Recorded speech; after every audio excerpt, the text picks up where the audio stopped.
इस चैप्टर की शुरुआत में हम लोग देखते हैं कि वह एल्डर झाओ देजू को डांटते हुए बोलता है। झाओ देजू, जब तुमने शुरू में रीइंफोर्समेंट की रिक्वेस्ट की तब मैंने सोचा कि तुम बिल्कुल भी रिस्क नहीं ले रहे हो, लेकिन मुझे क्या पता था कि तुम एक यूजलेस पीस ऑफ ट्रैश हो।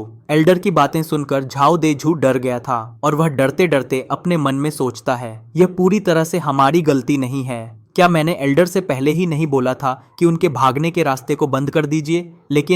लेकिन अब वो सारा ब्लेम हम पर डाल रहे हैं। और फिर वही एल्डर जो झाओ देजू को डांट रहा था दूसरे एल्डर से बोलता है, एल्डर भाई, हमने यह चीज पहले ही डिस्कस कर लिया था कि हमें एक साथ काम करना है और उनके भागने के सारे रास्ते को बंद करना है। तब आप बीच में क्यों नहीं आए और आपने लड़कियों को भागने से क्यों नहीं रोका? उस एल्डर की बात सुनकर एल्डर बाय ही हंसते हुए बोलता है, अब क्या तुम मुझे ब्लेम दे रहे हो? एल्डर यानकुई, तुम मेरे साथ इंतजार कर रहे थे और यह तुम्हारा ही डिसीजन था कि तुम उनको जाकर रोकोगे।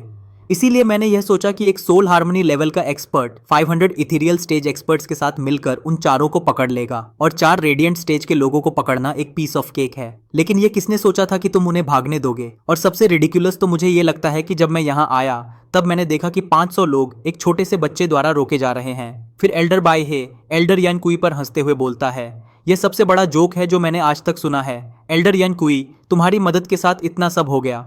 अगर तुम यहाँ नहीं होते तो इसका मतलब है कि तुम्हारे सारे डिसाइपल्स मर गए होते। अब मुझे समझ में आ गई कि तुम्हारी स्ट्रेंथ कितनी है। एल्डर से लेकर एग्जीक्यूटिव तक और एग्जीक्यूटिव से लेकर डिसाइपल तक कोई भी लायक नहीं है। अपनी बेइज्जती सुनकर एल्डर यानकुई गुस्सा हो जाता है और घूरते हुए झाओ देजू की तरफ देखता है, जिससे झाओ देजू के पसीने छूट जाते हैं। वह अपने मन में सोचता है, अगर यह झाओ देजू यहाँ नहीं होता तब मेरी बेइज्जती इन एल्डर्स के सामने नहीं हुई होती। एल्डर यानकुई के गुस्से को तीसरा एल्डर भी देख लेता है और उसे शांत करवाते हुए बोलता है, एल्डर यानकुई, अपने गुस्से को शांत करो। वह लड़कियां ज्यादा दूर नहीं गई होंगी और हम उन्हें आसानी से पकड़ लेंगे। झाओ देजू की गलती आम है, लेकिन इससे कोई फर्क नहीं पड़ने वाला। तुम यहाँ एक इम्पॉर्टेंट आदमी हो और तुम्हें उसके इस मिस्टेक को माफ कर देना चाहिए। जब हम इस मामले को सेटल करके सेक्ट में लौटेंगे तब हम झाओ देजू को सजा देंगे। उस एल्डर की बातें सुनकर एल्डर यानकुई शांत हो जाता है। फिर वह झाओ देजू से बोलता है, झाओ देजू, अब मैं यह चीज तुम्हारे ऊपर छोड़ रहा हूँ। अगर तुम उन लड़कियों को इतने सारे लोगों द्वारा भी नहीं ला पाए तब तुम देखना। फिर तीसरा एल्डर 500 लोगों से बोलता है, चिल्ड्रेन, उस जो फैन के वर्ड्स को तुम्हें कंफ्यूज मत करने दो। अगर तुम उसे मारने में कामयाब हो गए तब तुम सभी मेरिट अर्न करोगे, लेकिन अगर तुम उसे भागने दोगे तब तुम में से कोई भी जिंदा नहीं बचेगा। उस एल्डर की बातें सुनकर सभी लोग डर जाते हैं और उसकी बात मान लेते हैं। फिर तीनों एल्डर्स जो फैन को मारने के लिए निकल जाते हैं। एल्डर यानकुई वहां से जाते हुए सोचता है, हमें उन तीनों लड़कियों को जरूर वापस लाना होगा।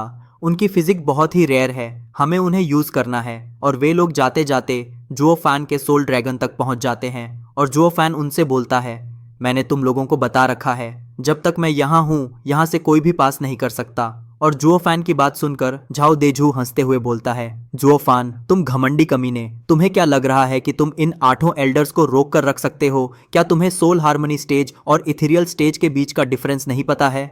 झाओ देजू की बात सुनकर एल्डर यिन बोलता है, हाँ, हम लोग भी अपना समय एक छोटे से बच्चे पर वेस्ट नहीं करना चाहते हैं। हमारी भी एक स्टेटस होती है जिसको हमें मेंटेन करना होता है, इसलिए इसको गंदा मत करो। उस एल्डर की बात सुनकर जो फैन उससे बोलता है, अच्छा, तो तुम अटैक नहीं करना चाहते तो आराम से वहां बैठो, ठीक है। तभी अचानक उन तीनों एल्डर्स को ढेर सारा किलिंग इंटेंट महसूस होता है और फिर एल्डर यिन चॉय जो फैन से बोलता है, ठीक है, अगर तुम सोल हार्मोनी एक्सपर्ट से मरना चाहते हो तो मैं तुम्हारी इच्छा पूरी करूंगा। और एल्डर यिन चॉय अपनी एनर्जी रिलीज करता है जिससे आसमान में बिजली चमकने लगती है। फिर एल्डर यिन चॉय बोलता है, मेरा सोल एक टूल सोल है और यह हेवन स्मैशिंग हैमर है, इसकी शक्ति को कोई भी नाप नहीं पाया है। और जब से मैं सोल हार्मोनी स्टेज पर पहुंचा हूँ मेरी बॉडी एक डायमंड की तरह हो गई है और मेरे पंच माउंटेन्स को भी क्रश कर सकते हैं। और यह अगर तुम्हारा हेवन सोल ड्रैगन भी है तब भी मैं इसको धूल में बदल दूंगा। ज़ुओफान उस एल्डर को पहले ध्यान से देखता है और तभी अचानक अपने हेवन सोल ड्रैगन को अपने अंदर बुला लेता है। यह देखकर वह एल्डर बोलता है, क्या तुमने अपनी सोल को वापस बुला लिया है? और तुम्हें क्या लग रहा है कि यह तुम्हें बचाएगी? मैं सोल हार्मोनी लेवल का एक्सपर्ट हूँ और मेरे फिस्ट्स तुम्हारी बॉडी को एक ही पंच में क्रश कर देंगे और तुम कभी भी यहाँ से भाग नहीं पाओगे। यह बोलकर एल्डर यिन बहुत तेजी से ज़ुओफान पर अटैक करने के लिए बढ़ जाता है। एल्डर को खुद से अटैक करता हुआ देखकर झाओ देजू हंसते हुए बोलता है, ज़ुओफान, अब तुमने हमारे सोल हार्मोनी स्टेज के एल्डर को गुस्सा दिला दिया है, अब तुम्हें जरूर मरना होगा। और इधर जो एल्डर्स बच गए थे उनमें से एक बोलता है, ज़ुओफान बहुत ज्यादा वीक है, हम लोग इस पर अटैक नहीं करने वाले हैं। इधर एल्डर यिन चॉय अपनी फुल पावर से ज़ुओफान पर अटैक करने के लिए बढ़ जाता है। उसका अटैक लगने से पहले ज़ुओफान उससे बोलता है, तुम्हें क्या लग रहा है कि मैं तुम्हारे अटैक को ब्लॉक करने के लिए अपनी डिफेंसिव रेंज को कम कर लूंगा?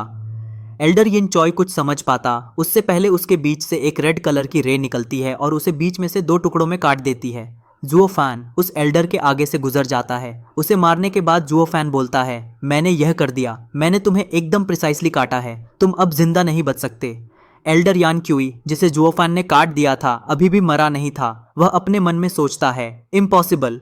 इसको क्या लग रहा है कि यह सोल हार्मोनी लेवल के एक्सपर्ट को मार सकता है, लेकिन अब बहुत देर हो चुकी थी और वह वहीं मर जाता है। यह देखकर झाओ देजू बिल्कुल शॉक हो जाता है। इधर बाकी एल्डर्स की आंखें भी खुली की खुली रह जाती हैं और जो 5 एल्डर्स इधर बचे थे वे भी शॉक हो जाते हैं। उनमें से एक अपने मन में सोचता है, वह एक सोल हार्मोनी लेवल का एक्सपर्ट था, वह इतनी आसानी से कैसे मर सकता है। उस एल्डर को मारने के बाद जो फैन बोलता है, मैंने तुम लोगों को बता दिया था, जब तक मैं यहाँ हूँ यहाँ से कोई भी पास नहीं कर सकता। इतना बोलने के बाद जोफान 6th ग्रेड का डिमोनिक स्वॉर्ड निकालता है, वॉल्टिंग स्वॉर्ड, जिसे उसने डबल ड्रैगन मैनर के माइन से चुराया था। और यहीं से यह चैप्टर एंड हो जाता है। अगर आपको अगला चैप्टर जल्दी चाहिए तो इस चैनल को सब्सक्राइब करके इस वीडियो को लाइक कर दीजिए और कॉमेंट में जरूर बताइए कि आज की एक्सप्लेनेशन कैसी लगी।